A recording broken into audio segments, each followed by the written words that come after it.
যাদের সংসার চলে হিসাব করে তারা জানেন সাধারণ রান্নার আলাদা একটা আনন্দ আছে। আজকের রান্নাটা চলুন একসাথে করি।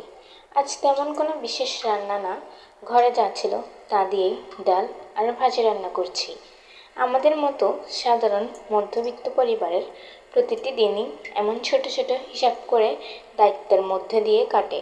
সবসময় বড় আয়োজন হয় না, কিন্তু ভালোবাসা আর যত্ন দিয়ে রান্না করলে সাধারণ খাবারও অনেক আপন লাগে। পরিবারের সবাই যেন তৃপ্তি করে খেতে পারে, এটাই সবচেয়ে আনন্দ। এই ছোট মুহূর্তগুলো নিয়েই আমার প্রতিদিনের জীবন। তাই ভাবলাম আমার এই সাধারণ দিনগুলো আপনাদের সাথেও ভাগ করে নিই। যদি এমন বাস্তব জীবনের ছোট ছোট গল্প আর ঘরোয়া রান্না দেখতে আপনাদের ভালো লাগে, তাহলে আমার পাশে থাকবেন। সবাই ভালো থাকবেন। আল্লাহ হাফেজ। আজ এই পর্যন্তই।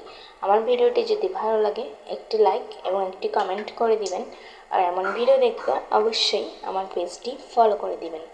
ধন্যবাদ সবাইকে লাস্ট পর্যন্ত আমার ভিডিওটি দেখার জন্য। সবাই ভালো থাকবেন। টাটা। আবার দেখা হবে অন্য কোনো ভিডিও।